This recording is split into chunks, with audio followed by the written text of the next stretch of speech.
Live from the Ram Cave, I'm Joe Terosian, and this is RamView, the October 18th, 2022 edition, brought to you by Temple City Auto Repair. If you're having some auto issues, get yourself some John and Henry at Temple City Auto. You can find them at templecity.auto.com. So I had a lot of people asking me, what did I think about the Dodgers? And I started talking about the Dodgers, and I got a whole bunch of, I'll stay in my lane. But the issue was, we're talking about the Dodgers, is when you win 111 games, and then you lose to the Padres.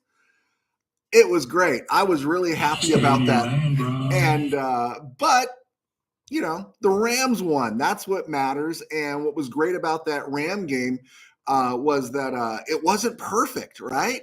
The Dodgers, they were the perfect team this year. The Dodgers were the team. Okay, the Dodgers were the perfect team this year, right? They were the team that was going to go the distance. The Rams were supposed to run it back. It doesn't look good. It doesn't look pretty. But you know what the Rams are right now? The Rams are 3-3, tied for first in the NFC West with the 3-3 49ers. They're technically in second place because they lost to the Niners. But I think the Rams should have been 5-1. The only loss to me that was really acceptable was the Buffalo loss, which I completely understood. In fact, we saw that coming. I'd have accepted 4-2. But right now, 3-3 is everything that's gone on, right? And you have to wonder if maybe really Sean McVay ought to make Rob Havenstein live in a bubble right now, because he's the last man standing, right? Not only lose Logan Bruss at the beginning of the year, and he's gone all year. 2 snaps in, Tremaine Ancrum's gone all year. Brian Allen hurts his knee, right? He's gone. Hopefully back after the break. And then you're running Bobby Evans out there, right? And then Noteboom now, blown Achilles. Coleman Shelton, right guard starter, gone. He's hopefully going to come back in a few weeks. And so the Rams are just devastated. They're 3-3. They may not, I think we had talked about them going 11-6. Maybe they go 10-7 and win this division. Maybe they go 10-7. And so I'm not freaking out about the Rams right now. In fact, I'm feeling pretty good. But what they need to do before we talk about Sunday's win, what we need to talk about is that it's time to make a move for an interior lineman. And if the health holds, okay, the Rams can advance with Alaric Jackson at left tackle. We saw him play left tackle. That's his position, and he also played that in Phoenix last year when the Rams got that great road win when everyone was diagnosed with COVID. And then Rob Havenstein at right tackle, and then we're supposed to get Brian Allen back after the bye. So you got your center and you got your bookends. Okay, you're going to have to dance with those guys. But it's really time to have a hard talk and a discussion about what are we going to do, because I don't know if going into the back half, the bulk of the season, where the schedule is brutal. You are playing the Broncos, and whether you think the Broncos aren't any good or not, their defense is good. You're playing the Chargers, and you're telling me Morgan Fox, Joseph Sebastian Day wouldn't like a little payback against the Rams? You're dealing with some defenses here. You're playing the 49ers again. You're playing teams that are really good. You're going to Kansas City. You think anybody in that interior of the offensive line right now is going to have the ability to deal with Chris Jones? So there's a lot of stuff the Rams are getting ready to face and deal. And if they're really all in, and they have to be all in, because the contracts of Aaron Donald and Matthew Stafford are built to be all in. And so David Edwards, Bobby Evans, who played actually his best game was against Carolina, Ode Abushi, right, who was on the street, Jeremiah Colon, third string, and is just untenable at center. You're not going to dance with these guys. You're just not, and we don't know what position the team's going to be in if you're waiting for Coleman Shelton to come back, right? The Rams own their second and third round pick in 2023. They own their first round pick in 2024. In fact, they own their first 5 picks going through 2024. And I think they got a couple of 7s. I'll double check that. But they really need to get an interior lineman. They have to. I don't think we need to go get a center, but we need to go get a left guard, right guard, something. We got to get something in there. And here's the thing. Malcolm Brown and Troy Hill have all come back, right? They brought him back for a return engagement. Malcolm Brown doesn't look like he's got the same ability to run downhill. I was out on Troy Hill even from the signing and the trade to bring him back, and I don't even know if we need him right now. But maybe with us having an interest in former players, maybe it's not out of the question to bring Austin Corbett back, last year's right guard, the starting right guard for 2-3 seasons. He was a bust as a second-round pick, I think, in Cleveland, and the Rams really got some great clicks out of him. Hey, we won a Super Bowl with Austin Corbett. Now, he's not John Hanna. He's not Joe Shabelli. He's not Tom Mack. He's not Dennis Hara, but we won a Super Bowl with Austin Corbett, and he signed a 2-year deal with the Carolina Panthers. He's roughly going to make $18 million for the next 2 years. And but the Panthers are now again looking for a new head coach. The season is over. They're 1-5. They're not going anywhere. I'm the next person up on their depth chart to play quarterback, and they're going to start another rebuild. And they might want some draft picks, right? Corbett is scheduled to make 10 rocks this year, 8 next year, and if he gets cut next year, he has a dead cap hip of 5.8. Okay, so if the Panthers are willing to eat a chunk of his contract for a couple of draft picks, maybe the time is to bring back Austin Corbett. You have to look at some of these rosters where the teams have decent guards, decent interior linemen, but they're not going anywhere. And I saw a couple names. I mentioned this last week. Cody Whitehair of the Bears. A little questionable in the Steelers, James Daniels. Brady Christensen for the Panthers. These guys are grading out respectably. They're grading out better than Donald Evans, Abushi, and Jeremiah Colon, okay?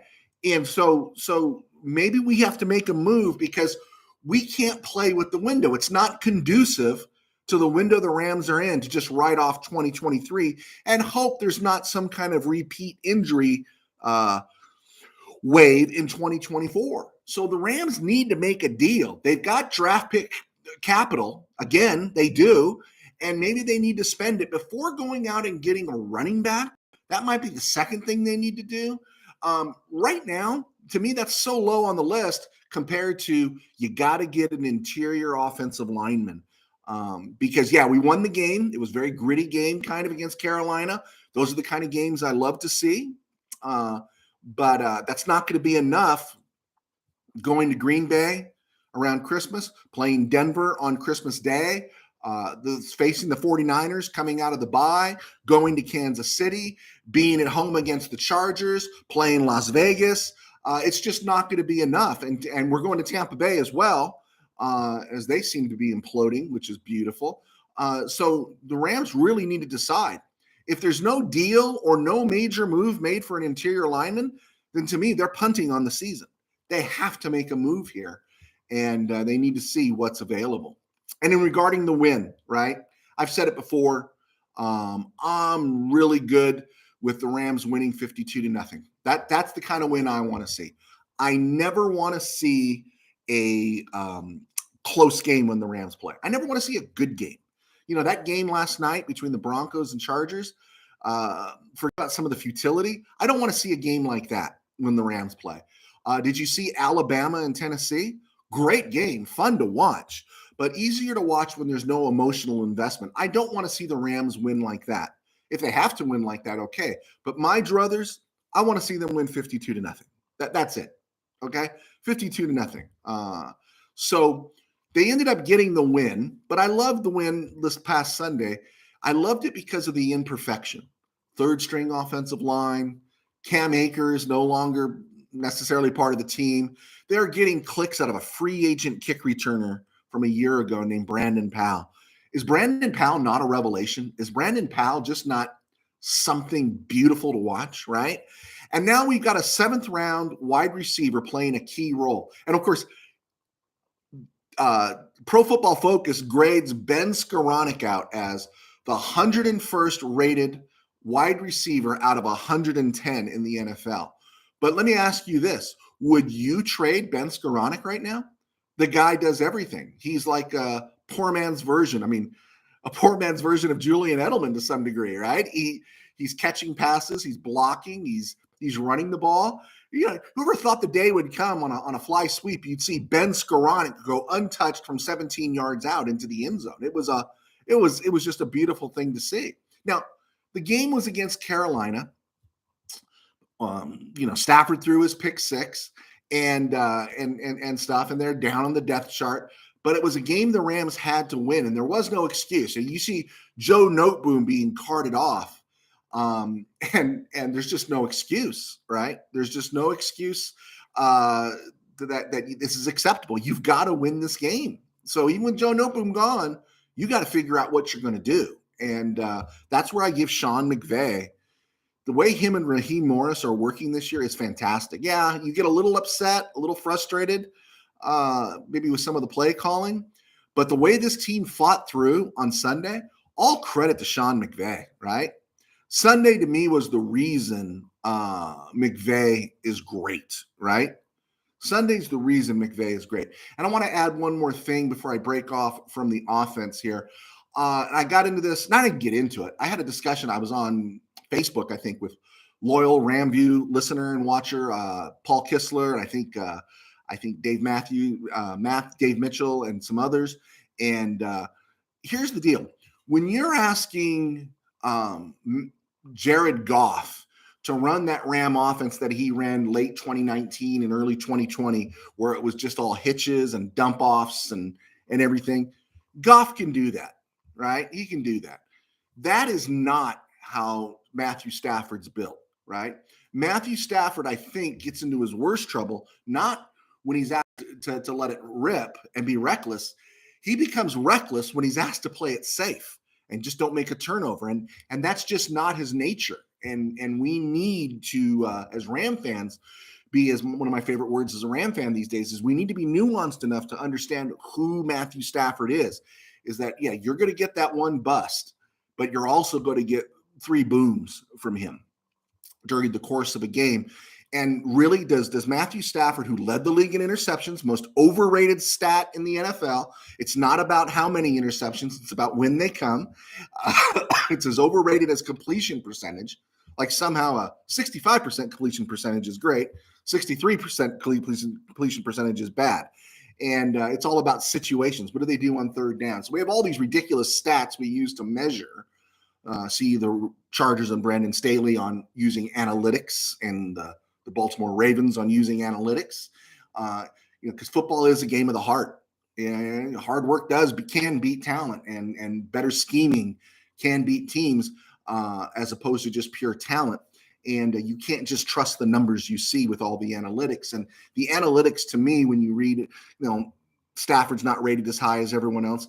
Stafford, outside of Josh Allen and maybe Patrick Mahomes, maybe a younger, maybe Justin Herbert. I don't know.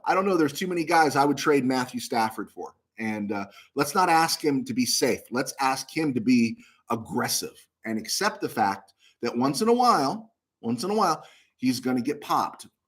And in the end, that really didn't hurt us, did it? In the end, that pick six did not hurt us. It hurt us more to have him play conservatively. Okay, so I want to get started on the defense. Again, I'm Joe Terosian. I'm a former sports writer, kind of still a sports writer. I write books now. In fact, one of the reasons I've been kind of like only doing this once a week is I'm finishing my next novel. It's a Christmas novel, and I'm getting ready to have that published in a month or so.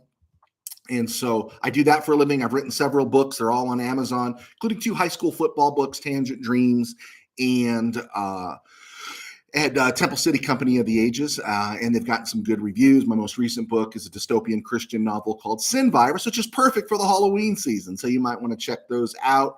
I also pastor a small church in Burbank Faith Naz, and you can find us here on YouTube at Burbank Faith Virtual. Subscribe there. Subscribe here. Follow us also on Spotify and iHeart Radio. So we're good. All right. So don't get me started on the defense. A year ago, I had a lot of problems with Raheem Morris, but boy, oh boy, has he made this defense work. Every week we come out and we see a team kind of push the Rams around, right? Very seldom do the Rams seem to open with a 3-and-out defensive stand.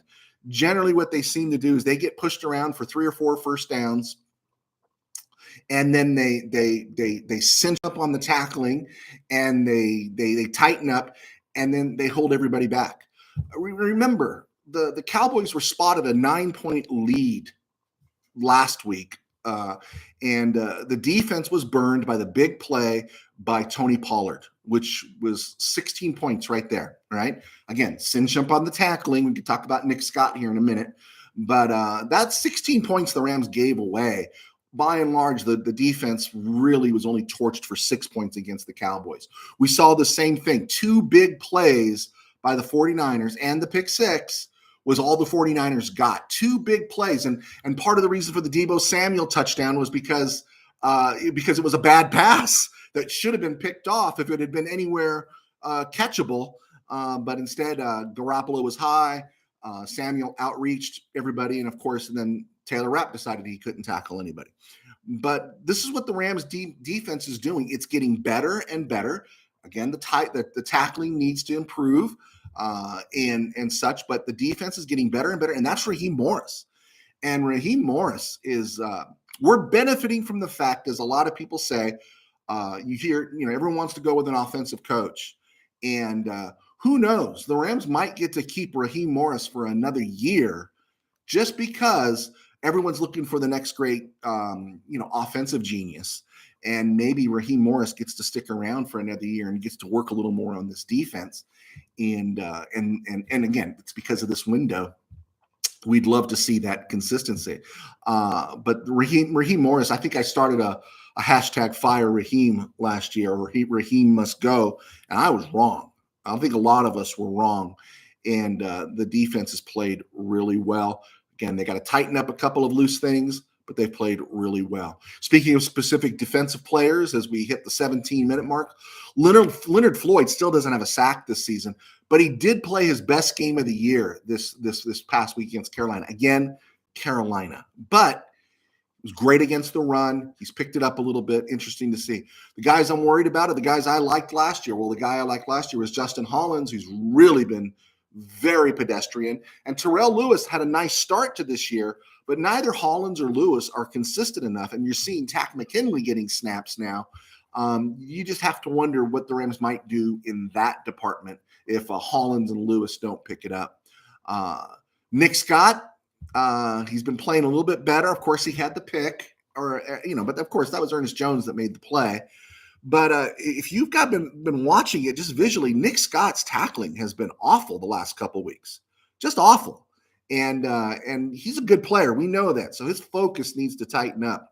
Taylor Rapp played his best game of the season after taking a week off, and he was really good last week. And that's the Taylor Rapp we fell in love with in 2019. And so we hope we get to see more and more of that. Darian Kendrick has played a solid game against a bad team, right? But you got to remember this about Darian Kendrick. He's the 213th overall draft pick, right? And he's making it work. And he's also at the same time making a case for Troy Hill to become expendable. Really, you have to ask yourselves, David Long came back and he was okay. He was pretty good. We're not seeing Robert Rochelle too much on the defense. We're seeing him on special teams. So I'm wondering what's going on there. But you have to ask yourself, does the defense get better if Troy Hill gets back on the field? Are you feeling like that's real? Oh, man, that's going to ramp things up again. I don't know. I'd hate to see Troy Hill play at the expense of Darian Kendrick. And then hopefully we're going to get Kobe Durant back very soon. Bobby Wagner is grading out as number one among all inside off-ball linebackers, grading out as number one at his age. So he's doing well. And Ernest Jones, who got off to a slow start this year, is right now, out of all the off-ball inside linebackers in the NFL, he's graded out as number 10 overall. We're seeing Ernest Jones play good ball. And him and Bobby Wagner are a great tandem. And they've kind of made everyone forget, when's Traven Howard coming back, right? You don't know when he's coming back. And really, right now with Wagner and Jones, if Wagner and Jones are healthy, then we're doing good. The question right now is Aaron Donald's top of the heap, playing great ball. A'Shawn Robinson is okay. We know A'Shawn Robinson is kind of usually consistently okay. And then in the big games, he seems to ramp it up a little bit. The guy that's taken a step back is Greg Gaines. And so it's really interesting. His grades have gone down, his stats have gone down. And Marquise Copeland, we kept seeing him on the field on Sunday. He got 24 snaps this week, and he had 24 snaps against the Cowboys. He's already registered 83 defensive snaps this year. In 2021, he only played 108 snaps, and we're 6 games in. So I think the Rams are developing him and getting clicks out of Marquise Copeland. And we're going to see how that plays out, because Bobby Brown is coming back after the bye. His 6-game suspension seems to be winding down here. Of course, the injuries: Noteboom, Achilles gone for the year. Grant Haley, who was getting a lot of clicks and performing well, even though coverage isn't his thing, he sprained his ACL. He's out 4 to 6 weeks. And so those are the injuries. And the one that I was concerned about was Brandon Powell. Remember, he took the screen pass inside the 3-yard line, went down, and he got up real slow. I didn't see him on any injury report. I haven't read anything more about him. But Brandon Powell, of course, has been a revelation. And what an addition to the offense. What an option he is, especially as you see Allen Robinson starting to develop, right? Allen Robinson, right? So it was great to see those guys and the offense a little more diversified and less Cooper Kupp-centric, right? We were getting clicks out of Brandon Powell, Allen Robinson, Ben Skoranek, Darrell Henderson, and there's this guy named Cooper Kupp. So, and the Rams did get clicks out of Cooper Kupp. So really great to have Allen Robinson kind of getting in the rhythm a little bit. And it was also good to see Jake Hummel back on the field and Russ Yeast make his debut. He is wearing Dante Deon's number 21, and he had a really nice special teams tackle, and he was in for a defensive snap. It'll be great to see how Russ Yeast develops. I know the Rams like him. Kind of makes you wonder what happened to that guy. What's his name? Oh, yeah, Quinton Lake. And we're still missing Jordan Fuller.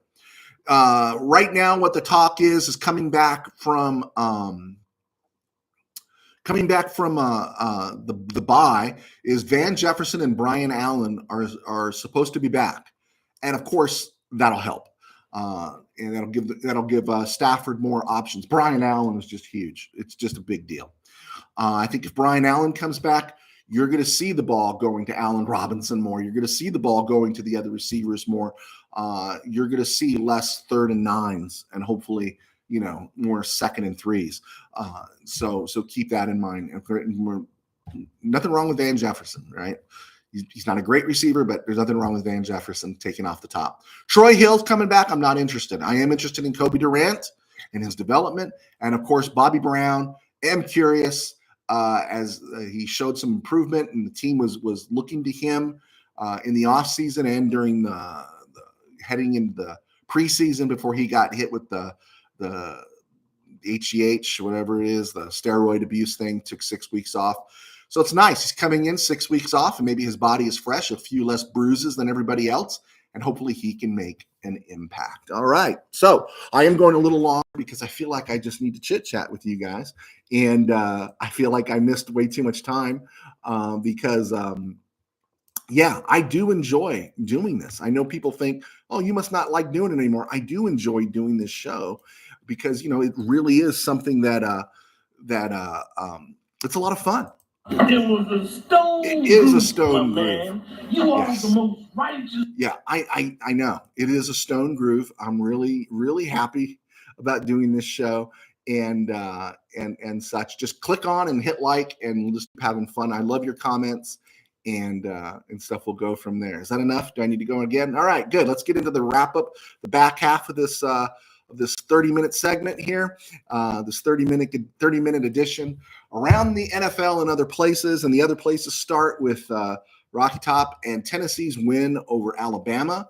That hooker dude at Tennessee, man, that was awesome game. It was a fun game to watch because there's no skin off my nose to see who won, who lost. I was rooting for Tennessee though, but I do have an Alabama shirt that I was ready to put on if Alabama pulled it off. Great win for Tennessee. And boy, what an amazing turnaround Heupel brought there. a couple years ago, they're losing to Georgia State, and now Tennessee is in the discussion for the playoffs. Really cool to see. Tom Brady yelling at his teammates is not a deal. I think after 2 days, people have talked about that enough. That is not a deal. Big deal. Tom Brady yelling at his teammates. Oh, man, tell me something I don't know, right? That's like saying, oh, Trump's going to send a mean tweet, right? Or Biden's going to butcher the language, right? Tom Brady yelling at his teammates. It doesn't mean anything, right? It's like taxes being high in California. Dodgers losing in the playoffs. Oh, too soon? Okay. So stay in your lane. Okay, I'll stay in my lane. But Tom Brady going to a wedding and taking 10 days off in the middle of August, or 11 days, I think it was, that's an issue. These things wouldn't happen in the past. This was not Tom Brady in the past, and there's no defense for it. He went to Robert Kraft's wedding on Friday. I know they're very close. You've read some books, the Krafts and the Bradys are close. But he did that during the season. He missed the Saturday morning walkthrough. And in another time, in another place, that's not happening. But apparently it happened now. And I'm looking at Brady, and I never thought I'd say this, but I'm beginning to pity Tom Brady because I don't know if he knows how to make correct choices anymore. First off, you've won 7 Super Bowls. You've accomplished everything you could accomplish. You told your wife you're retiring. And apparently this has had an effect on his marriage. And if it's having an effect on his marriage, that means it's having an effect on his kids. Tom Brady, I'm beginning to pity you. And then you take off.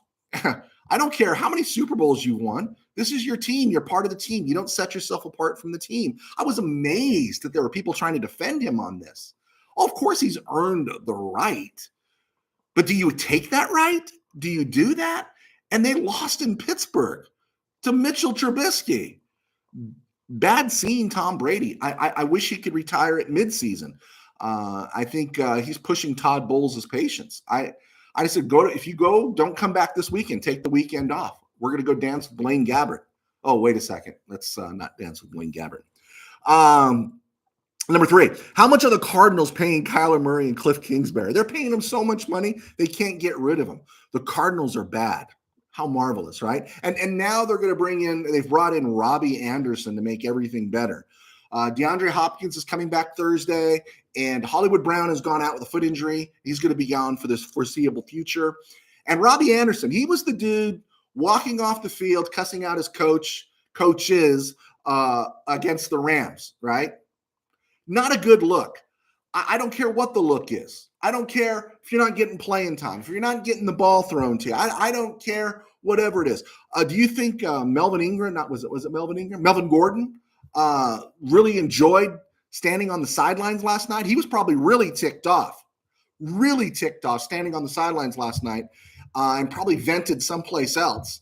But you know what? He stood there like a pro. Robbie Anderson's getting in people's grills and he's walking off the field yelling BS this. And then I'm going to add him on my team. Thank you, Arizona. He's the perfect guy that I want on a team with Hollywood Brown, DeAndre Hopkins, and Kyler Murray. Boy, that really puts the me in team. And so I'm really happy that the Cardinals got Robbie Anderson. And Robbie Anderson. Does Robbie Anderson put the fear of the Lord in you? Not really.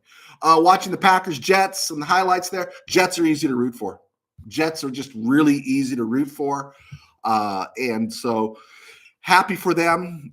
If somehow, the Rams don't get out of the NFC alive and the Jets are still around, I'm going to be rooting for the Jets. They're just fun to watch. Not fun to watch because they're so aesthetically pleasing. The Buffalo Bills and the Kansas City Chiefs are fun to watch, but the Jets are easy to root for because you know what those fans have endured, right? So good for them. You find yourself also kind of rooting for the Seahawks a little bit. Seahawks are 3-3. No one expected them to be there, and they're competing and they're playing hard, and they're not going to go anywhere ultimately. But for the way you see Russell Wilson playing and what you see the Seahawks doing without him and the draft picks they acquired by dealing him, what a great move for Seattle, because eventually they were going to have to move off the Russ Ball. Eventually they were going to have to give a contract to him they didn't want to give. And now their franchise has opened up for the future. And I never thought I'd say this, but this was a really good move by the Seahawks. And so the Seahawks are kind of easy to root for. They'd be easier to root for if Rashad Penny didn't get hurt, but that's neither here nor there. And here's the other one, team that I've always hated, the Atlanta Falcons. Can't stand the Falcons, but I do want to send them a thank you note for beating the 49ers. The 49ers, right? They play the Rams, and they look like the 84 49ers, right? They played the Falcons, and they looked awful, right? I guess it's okay. If it means they would lose every other game but beat the Rams, I guess I can accept that as long as the Rams beat them in the playoffs. But the Falcons are a team that people were saying, oh, they're tanking. The Falcons aren't tanking, folks. They're trying their best. And not that every team doesn't try its best, but we know what it looks like. We know what tanking looks like. And the Falcons don't give you the impression of tanking. The Falcons basically look like a team that's a quarterback away from really making some noise. And then last night was another Broncos game on national TV. If the Chargers were healthy, I think it would have been a different story. I think it would have ended sooner. But that's the kind of game, again, it was an ugly game, right? I woke up this morning and found out that I had roughing the passer called on me. There was this yellow flag next to my bedside. Overnight, they called roughing the passer on me. And I just thought that was it was a brutal game, but it was one of those games that's gross. It's messy. In another generation, it would have been muddy and rainy and fumbles and all that stuff, but we've sanitized everything. But you can't sanitize what football is. It's the other team not cooperating with what you want to do. So I loved it. I just love the struggle, and I just love how a team can just bear down and focus. And wow, it was a great win for the Chargers. It was a win the Chargers had to have. It was a win the Broncos had to have. And the bottom line is, after seeing literally, I think I've seen 5 of the 6 Broncos games because they're always on TV. I've seen the Seattle game, the Frisco game, the Vegas game, the Indy game, and last night's game. I missed the Houston game that they barely pulled out at home, I think. Don't tell me Russell Wilson is all good. Just don't tell me Russell Wilson is all good. I keep hearing about how good Russell Wilson is. No, Russell Wilson is not good. And here's the thing is that, yeah, they keep saying that he's healthy and all this stuff, and he's got the lat issue. I'm not talking about his physical attributes. Somewhere between the ears, it's not his arm and his legs, somewhere between his ears, he's washed. He's lost focus. His decision-making. You even heard Troy Aikman talking because I don't know what Russell Wilson was seeing here. I don't know where he's throwing the ball. I don't know why he was holding on to the ball. And so you're watching this, and again, we're talking about the psyche of a quarterback. The thing that frustrates me most is when somebody tells me what I'm seeing is not what I'm seeing. We saw, as Ram fans, we saw Jim Everett going into the NFC title game against the 49ers in 89, January of 90. We saw that. And then we saw the Jim Everett afterwards. The arm was still strong. His body was still fresh. He was barely 27 years old, but he was never the same quarterback again. If you really want to go back, Tony Eason was another one. Never the same quarterback after the Super Bowl bludgeoning the Bears gave the Patriots. We see quarterbacks, they rise, and then they hit a wall. What do you think's happening with Kyler Murray right now, right? And I wouldn't even put Kyler Murray in Jim Everett's category. I'm not a big Kyler Murray fan, but we see quarterbacks, they rise to a point, and then somewhere the physical skills are still there, but mentally they stop making correct decisions. And there's a whole litany of them in the NFL that physically their talent didn't go away, but mentally they did. And something's up with Russ, and the Broncos are all in. And you know what? As somebody who's become quasi-Raider fan, good. I like the Raiders in Las Vegas. I don't know who's watching me. Someone's watching me live. This is one of the longest shows I've done, but man, it just shows you how much I've missed this. If you're out there, hit a like, say hi, send out some positive vibes here. I love talking football. I love talking Ram football. So we're going to let it go. And thanks for clicking on. It was a stone groove. Man. You are the most righteous. I am the most righteous. There we go. This has been RamView. You can follow us on iHeart and Spotify, and right here on YouTube. Hit like, subscribe, and send us your questions. We'll talk Ram football. God bless. Take care.